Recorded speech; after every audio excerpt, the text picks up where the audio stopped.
Hi everyone, welcome back to my channel. So today's video is the one of 3 videos that I had filmed with Maggie the week before Easter. So that's why you see all the little Easter decorations and everything in the background. But I had made a community post asking you guys if you would be down for a voiceover so I didn't lose all 3 videos, and you, for the most part, were on board with that. Majority rules. So here we are today, getting that audio recorded for you. So I'm just gonna jump right into it, and I am priming Maggie's eyes with the Milani eyeshadow primer. I've been using this primer for a little while now. I think it does a really good job. I want to use other things, but I don't know, I just know that this one works, so I end up going back to it all the time. And now I am explaining how I always like to set my eye primer with a translucent powder because it helps me with any transfer or creasing of any products I might put on my eyes. This powder is from Beauty Creations. I just picked this one up from TJ Maxx. And I'm just going to take a fluffy blending brush and dip it into that powder and just start dusting this over Maggie's eyes. I do want to let that eye primer sit for about 30 seconds first before I go in with any product though, because you just want to make sure the product dries down well enough. Certain things need a little bit of time before you can just go in with the next product. But yeah, I just take that and it helps with any future colors that we're going to put on top. So for this look, I had pulled 2 different palettes. I pulled the Glamlight Michaela palette as well as the Fade into Hue palette, and I wasn't sure which one I wanted to go with at first, which is why I ended up bringing both of them down. The Fade into Hue palette has so many options, and that's why I really loved it for a pastel look. However, the colors in the Michaela palettes were just a little bit more pastel in my opinion. They were just giving that more overall finish that I wanted. And so the first shade that I go in with is called Roddy or Rhodey. I'm not sure how it's pronounced, but it's just this vibrant light blue shade. And it was exactly what I was envisioning. So we started with that. Now I am taking this on a flat, fluffy brush, and what I mean by that is like the head is flat, but it's got fluffy hairs to it, so it's not like super dense. And I'm gonna dust this across Maggie's lid, and I was saying, as opposed to sweeping this, I'm pressing this into the skin because that will help get the pigment payoff that I'm looking for. And then I'm just going in with a more crease friendly typed blending brush and just working that shadow into the crease area. I usually work with a lot of tools. I go back and forth between different brushes when I do looks like this, and you'll see me hold 2 to 3 brushes at a time during this whole process because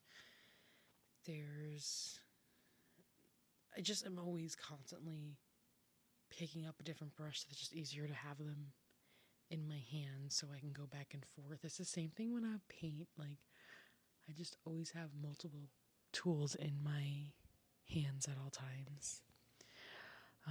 But then, we're just going to go ahead and do the same exact thing on the other side. I like to work with both eyes at the same time as opposed to do one whole eye and then going ahead and doing the other eye. I just think it's easier for my personal brain to do it like that.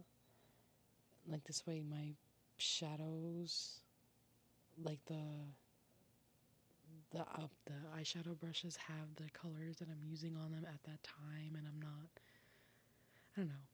I mean, do what you want. Like, some people like to do it one eye first and then they do the other eye, but I don't do that. But yeah, I am just making sure I get the appropriate amount on there for me. I'm not even gonna lie with you guys, I have recorded this a couple times now because every time I use a P sound, so much air gets blown into the mic and it just sounds awful. But we're gonna do our best here. Okay, so now I'm just explaining how I'm gonna take this more dome-like eyeshadow brush, and I am using this for the outer corner of the eye. And I am taking the shade called MJ out of the Michaela palette, and this is like a purple. It's like a lilac purple.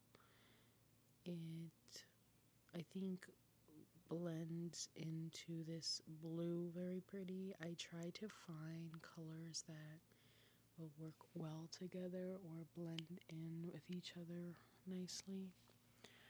So, like I said, I am concentrating this color on the outer edge of Maggie's eye and slowly working that into the blue shade that we used earlier.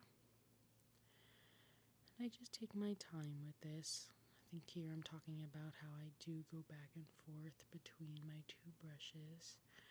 And I basically do finishing touches as I'm working on my client. Like, you'll see me throughout this video go back and forth of fixing something and continuing on with my work, and then fixing it again, and then continuing on with my work again. It's just a constant thing. I'm more like, when I see it, I have to fix it type thing, because if I don't, I probably won't remember. But also, it just bothers me, and I just have to fix it. But enough blabber about that, huh? Alright. Just working that color into the crease, going back over the blue so I don't lose the blue. Not that you can really, it's pretty prominent in this look. Okay. Now I'm starting to take a little bit more of a sweeping motion with that brush because I have my color placed where I want it. And now I'm just sharpening a pencil. This is the Eyeliner by Morphe. They are double-ended eyeliners. This shade is called Rain or Shine. So I am taking the Rain shade. It's the more lighter blue color, and I am doing kind of like a graphic line above the shadows that we already applied on the eye. This just kind of gives it just a little bit more of that fun look to it, you know. I didn't want this look to be your average eye look. I wanted to make it a little bit more fun. So that's what we're doing with that. I also thought that this liner matched the one I was wearing that day. I was wearing the sky blue liner from Estee Lauder. They are also dual-ended eyeliners, but now I'm gonna take a thinner brush and I'm gonna go in with this lime green color. And what I'm gonna do with this is take it right above where I put that blue eyeliner.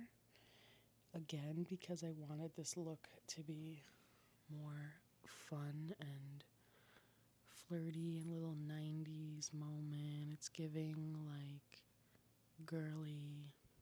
I really just wanted to have fun with it, so I was using as many colors as I thought I could fit into it.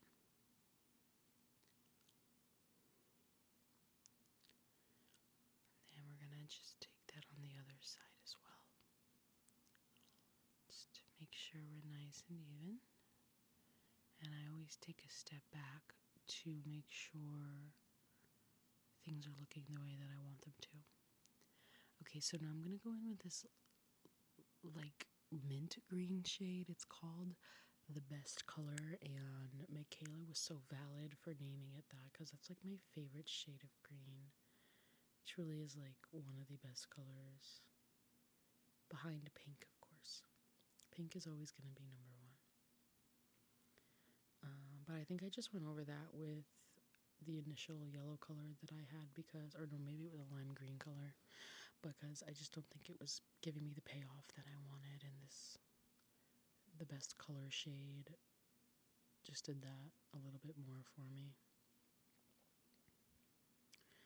And again, just taking a step back, making sure it looks the way that I want it to.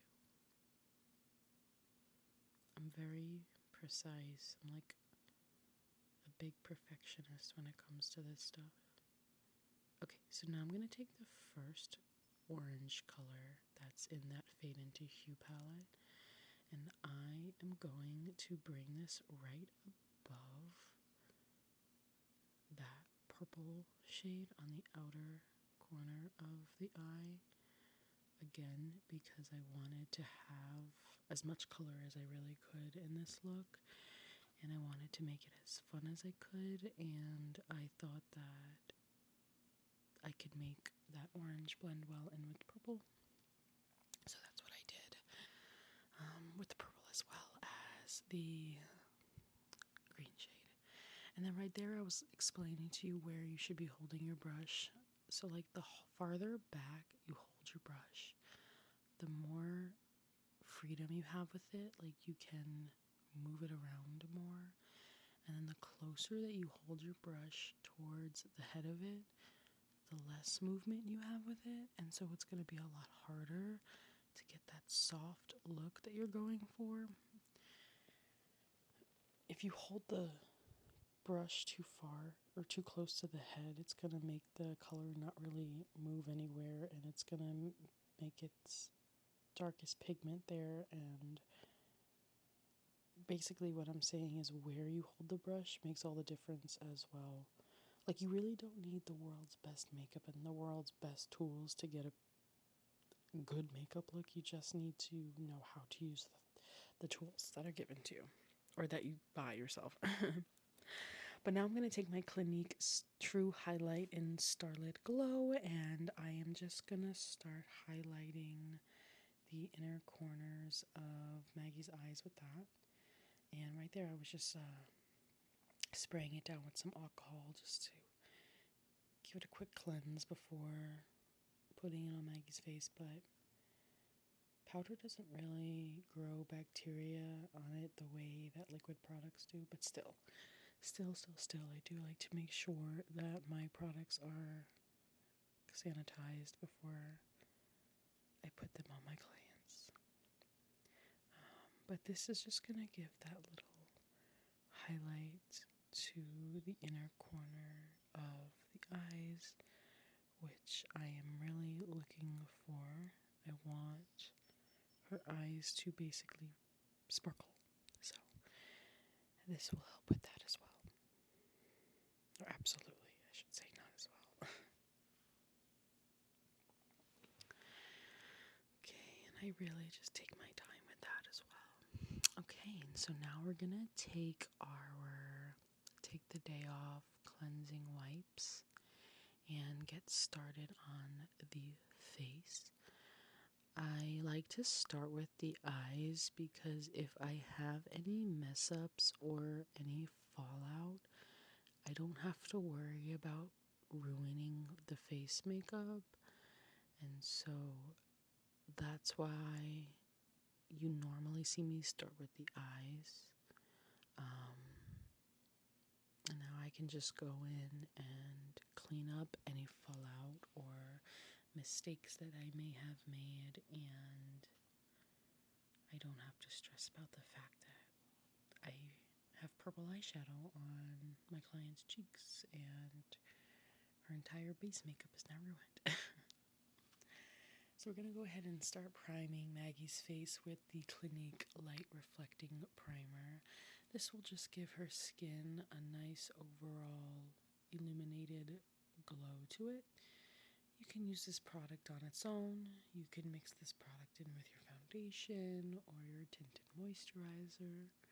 Or you can do what I'm doing today and just wear it underneath the foundation. I'm just going to really make sure I massage this into the skin. And I'm going to let that sit on the face for at least a minute just to make sure it seeps into her skin the way it's supposed to. But then for foundation today, we are using a newer foundation made by Maybelline. I don't remember the name of it. This was actually Maggie's, and it was the first time I was ever seeing it. It was like a hydrating matte foundation, and I was super intrigued by it, and I also loved the packaging, so it's definitely something that I'm probably going to invest in one day to take a look at it. But I'm just going to start by dotting this around the face just so I kind of have makeup everywhere. Sometimes I do this, sometimes I buff the product into the brush. I kind of just go based off what I'm feeling that day. But if you dot it around the skin like this, you can kind of get an even base of foundation, and it's not getting too built up in the same area. But this is a Morphe brush. It's a Morphe foundation brush, and I'm just going to start buffing this product into the skin. And the same way I was telling you guys about the eyeshadow and how I'm patting the product into the eyes as opposed to sweeping it, I'm doing that with the foundation as well, because this will really help work the product into the skin as opposed to just sweeping it across her face. Like, you know the difference between like how makeup looks sitting in your skin as opposed to sitting on top of your skin? Yeah, application helps a lot with that. Skin prep is the number one thing that's going to help with that. But, you know, there's techniques and everything to help your base makeup look its best that it can be. If you feel like you've gotten too much product on the skin and you want to lift some of that up, take a wet beauty sponge, get it under the sink, and rinse out all that excess water. Like, you don't want the sponge to be wet, you want it to be damp. And then you take that damp sponge and just start bouncing it across your face, and it'll lift up all that extra product. I do that a lot myself. I don't really use beauty blenders, though, on clients too much because beauty blenders aren't something that I can really sanitize. And so if I'm going to use a beauty blender on a client, I'm just going to let her have it. Or I'm going to toss it. It's not going to stay with me. But then we're going to go in with some concealer. This is the one from Rare Beauty. This was also Maggie's. I just asked her to bring her complexion products with me because I just don't think I had one to match her specifically, even though her skin tones don't look too far off in this video. But sometimes I just have my girls bring their own complexion products so I don't have to spend too much time worrying about that.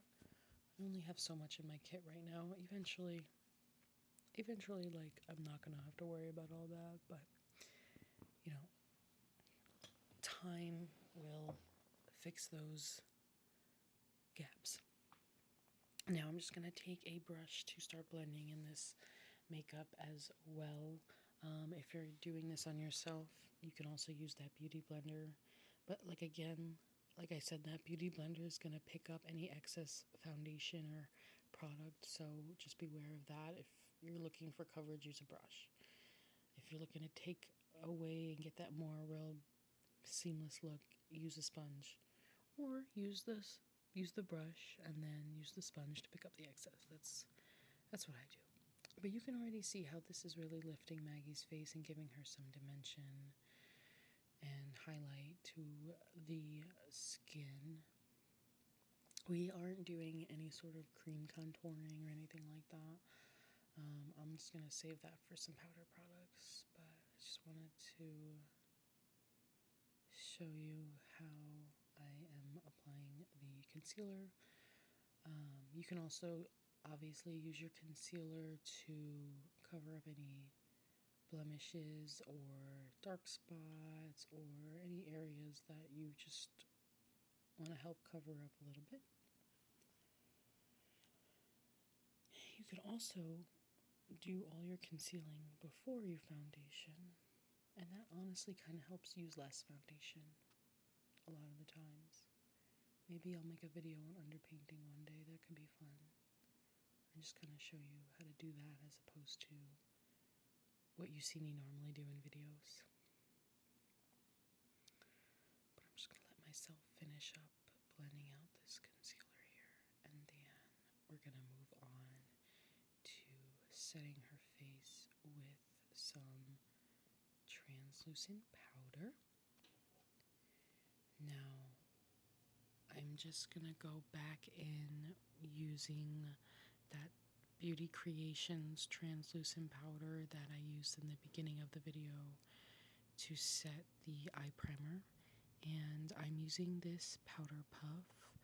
Now, when it comes to powder puffs, it's the same rule as beauty blenders. I can't use this on everybody. But in this case, I just had a bunch of powder puffs that I was trying to use up because I didn't really like them. And I know that I'll probably be working on Maggie again in the future, and so I just started like writing people's names on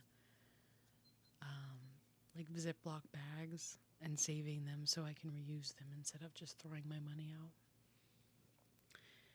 But yeah, you can see me kind of talking about this powder puff. They're just not my favorite. I just bought some new ones though. But I like to use the powder puff to set the under eyes and like the T-zone areas, since that's where people usually have the most problem or oil production. And then I'll just use a brush to powder the rest of the face. Some people don't even powder their whole face. To each their own. Do what works for you. Do what works for your client. I know my oily girls, they usually like to powder the whole face. I like to powder my whole face, but I do concentrate the most of it under my eyes and on my nose. And just use the brush to powder the excess away. Yeah. Just gonna finish that up. And we're gonna move on to contour. For contour today, I used the Item Beauty Contour Bronzer. I don't think Item Beauty exists anymore. I believe this was Addison Rae's brand. And I know there was a couple products that were like kind of really loved. Like some people really did like her products. Like my sister really liked her eyebrow pencil. But now you can't get it anymore. But I'm just gonna bring some shadow back to Maggie's face, and a good rule of thumb with this is from the top of the ear to inner corner of the mouth, and you kind of just want to put that color in that pocket right there, and you can see already the dimension in the cheekbone. It's pretty cool. And then you can also follow that like 3 rule, where you do a little bit on the forehead, then in the cheekbone, then underneath the jawline. But placing contour and blush really depends on the person's face shape and how their face looks against shadows and lights and stuff like that. For me personally, I feel like it's kind of like a drummer. I feel like there's a stereotype with drummers that they don't really know how to read sheet music. They can just kind of hear it and play the drums. I feel that way with me and makeup. Like I can just look at your face and know, oh yeah, this color needs to go here, or this shade will look best for you, or your face is like this, so we have to do this to maneuver this. You know, I just think it just naturally comes to me. So I think that's kind of funny, but definitely if you're new to it and you want to learn, look up face shapes and like you can see how you would contour and highlight specific face shapes. But we're going to move on to blush now, and I was kind of talking about how this blush matches Maggie's shirt so perfectly. It's like almost the same color. But I'm just going to take this on a blush brush and start applying this above the contour shade. This is Pansy Pop, by the way, by Clinique. The shade is called Pansy Pop. And I kind of make a joke with this too, and I say it's kind of like Neapolitan ice cream because you do the contour, that's like the chocolate. The blush is like your strawberry ice cream, and then the highlight is like your vanilla. You just like kind of put them in that order on the cheek. But yeah, same thing with the cheek and the face shapes. You know, definitely look those up if you wanna kind of see where you would place the product. But you can totally see the difference in Maggie's face from the left side to the right side, and like where her blush is compared to where it's not, and how it's making a difference in her skin. Placement is definitely important. And if you want like a more lifted look, then you apply the blush higher on the cheekbone. But for me, like with my round cheeks, I apply a little bit more on the center of the cheek to give more of a shadow in that area. But Maggie doesn't really need that. And I always love hitting the nose a little bit with the blush as well. I kind of hit it a little bit everywhere. And then we're going to go back in with that Starlit Glow True Highlight and just highlight the high points of Maggie's face. That includes cheekbones, that includes the brow bone, that includes above the brow bone, the tip of the nose, the Cupid's bow, the chin, literally everywhere. I just kind of put a little bit everywhere, sprinkle it on like pixie dust. It just gives you that nice overall glow to the skin. And I love hitting the nose with a highlight. And everybody seems to love it too every time I do it on them. Okay. Now we're going to move on to brows. This is the brow pencil from e.l.f. It is double-ended, so one side has the spoolie brush and the other side has the pencil color. And I just like to start by brushing the brows through, make sure all the hairs are going in the same direction. And then I start by outlining the brow. I'll go across the bottom, and then I'll go across the top, and then just start filling it in areas. And I use the spoolie to start softening the color of the pencil and really help blending it into the eye. Eyebrows are kind of similar to face shapes in the sense that you kind of got to look at the client and see where their brows naturally hit. For me, it's the same thing with like the drummer. The idea that I just know like naturally where your brow should end up. But you can also map your brows out from the inner corner of your nostril, to the inner corner of your eye. That would be where you start your brow. From the nostril across the iris is where your arch is going to be. That's going to be the highest point of your brow. And then from the nostril to the outer edge of your eye is where the tail end of your eyebrow would be. I can make a video on that, like a brow mapping video, if you guys would be interested. It's just not going to be like a super, super long video because something like that won't take me as long as like a whole makeup look. But if you're interested and you want me to do that, let me know. I can totally do that. Also, if you start hearing some thunder in the background, it it is about to storm. So I'm just hoping that this go around you're not hearing too much sounds coming from me, because I'm not even making that sound very loud, but the microphone picks it up so much.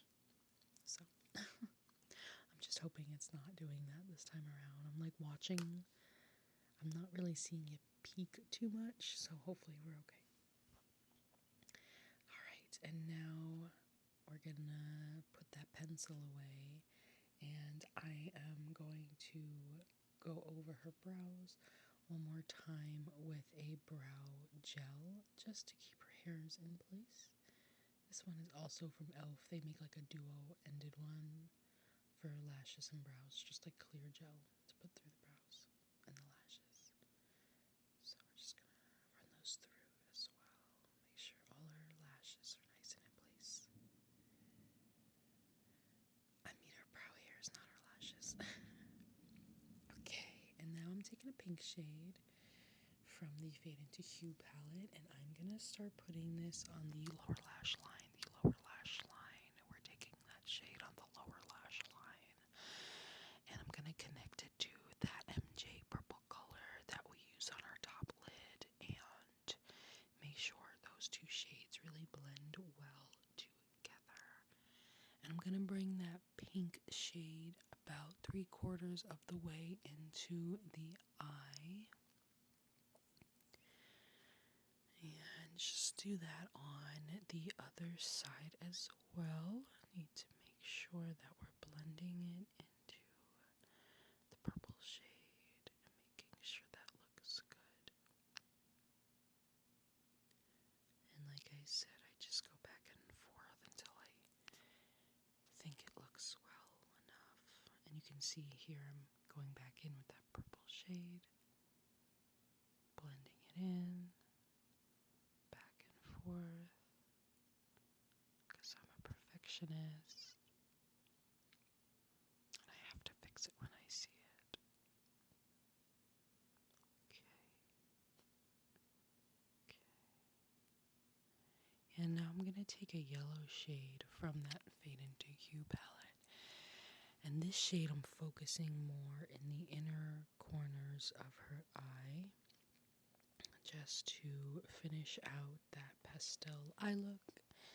And I wanted to keep a lighter shade in the inner corner because I don't want it to be too dark in there. That won't flatter the eye look.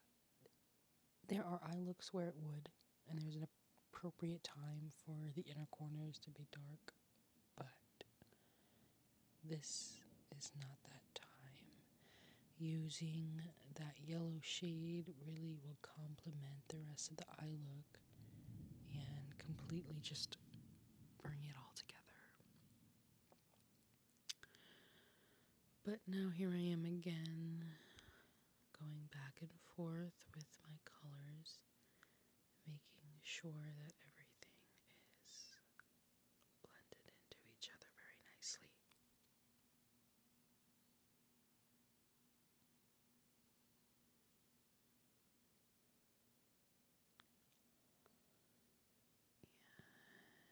And dusting that around, making sure that I have it the way that I want it. I always take a step back too to make sure that it looks good from up close, but also from far away. It's just like art, just like if you were to look at art. You gotta look at it up close, and then you gotta look at it farther away. Okay, so now I'm taking this purple eyeliner. I believe this one is from NYX, and I am going to take this across Maggie's waterline. Now when it comes to applying eyeliner to a client, I really just like to make sure I talk with them, communicate, just let them know, hey, if you need a break, let me know. 1, 2, 3, okay, breathe. I'll give you some time. Because I can understand it gets very ticklish and it's not the most comfortable thing. And some people have very watery eyes, but all of that is okay, you know. which may take a little time, but you work with your client and you'll get it done. Just takes a little patience sometimes. I even went in on the top of her lashes and put a little bit there too, just to give that dimension.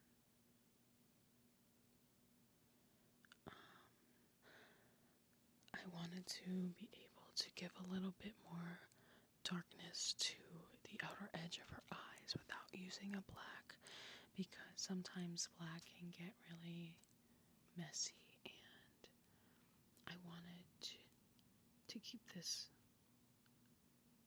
color friendly with what we were already working with, so there's no real reason to bring in a black and kind of start ruining all of that. And I'm only bringing this up to the outer edge of her lashes. I'm not bringing this all the way to the inner corner, just keeping it on the outer edge and really working it into her lashes, and then going back in and fixing up the eyeshadow a little bit, because I always gotta go in and make sure that looks good.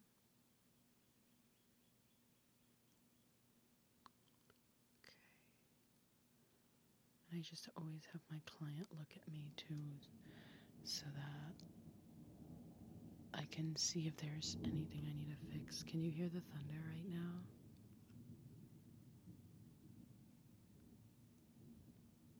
It's rumbling. It's rumbling right now.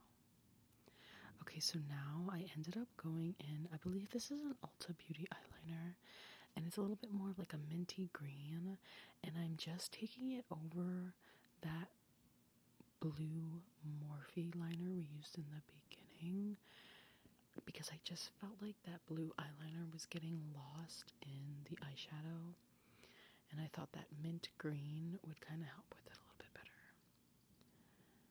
I think I should have cut that part out a little bit. I think I was waiting for some noise to subside, like it really mattered anyway. The whole video was corrupted, but now I'm gonna take the Hi-Fi mascara from Clinique. This has been like my favorite mascara that Clinique has come out with. It is a fiber mascara, so what that means is that it has little fibers in it. They look like little hairs almost that are inside the formula, and those little hairs cling to your natural lash to create 230% more volume. I know it's such a random number. You hear the light, do you hear the thunder again? It's getting loud. I hope you can still hear me just fine. But this was Maggie's, so that's why I just went in and applied it with the wand itself. Normally I would be using a disposable wand so that I'm not, using this formula on multiple people with the same wand over and over again. That's very unsanitary. But we're also going to put this on her lower lash line, and Maggie and I both really like this mascara, so I thought it would have been appropriate to just use it on her that day too. It's also just easier to use the wand straight out of the tube as opposed to using the disposable ones, because disposable wands aren't going to do the same thing as the brush in the mascara. Like, the formula of the mascara and the brush go hand in hand with each other. Like, when they're created in the lab, it's just, they're meant to be used together. So it's like the one thing with mascara that, like, I'm not a fan of. Having to use disposable wands on people. But that's okay. Alright, I think we're just about finished here with the mascara. Also, if you are doing work with a client and you have a hard time putting mascara on, you can have them close their eye, and then you can just lift their lids and it'll make it easier for you to coat the lash. But now we're going to go in with lips. This is a lip liner from LA Colors that I had gotten in a holiday set and they ended up like working really well, and I really like them. So this is just like a nudish pinky color, and I'm just gonna outline Maggie's lip with this. And I'm also just gonna start blending the lip liner in a little bit with my finger, just to start blending that color into the lip. And then the lipstick that we're using today is called Candy. It's by Estee Lauder, and it's like a luster finish, so it kind of has, it's not like a sparkle, it's more of like a sheen look to it. Here comes my dog. You can probably hear his little clinkiness. But I thought this color was pretty. I'm just applying it with a lip brush to have a little bit more control and for sanitary purposes. Just making sure we blend that in with the lip liner and perfecting that a little bit. Just have her blot her lips. And I can start hearing the rain in the background. And Java just joined me. So you probably heard his little trinklets. You're probably going to hear a lot of trinklets in my videos. Here, let's listen to the rain.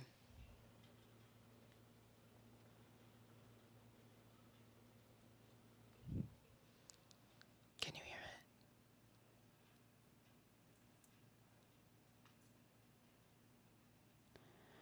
it? Okay, we're just doing some finishing touches now on the lips, making sure her Cupid's bow looks good.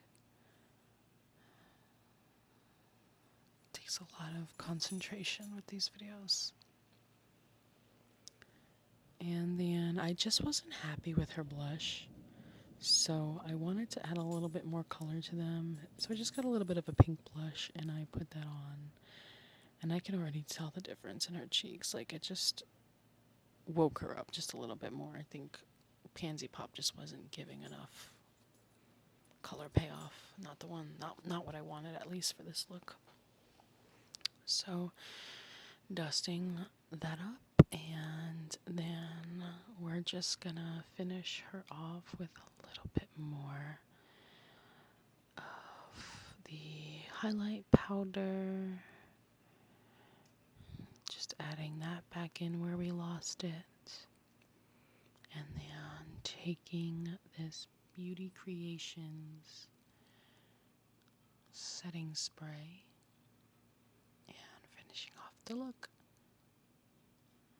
One more finishing touch on the eye. And then we'll let her take a look at it and see what she thinks. Take off her clips and hand her over the mirror. See what she thinks. But I really, really liked the way this look came out, and I really do appreciate you guys being okay with me doing this voiceover. I'm hoping this sounds okay, because I don't want to do this again. And look, I like how her Hershey Kisses matched the Hershey Kisses matched her eye look. I thought that was really cute. But hopefully this voiceover sounds good. Here is the final look. Thank you guys again, and I'll see you in the next one. Bye.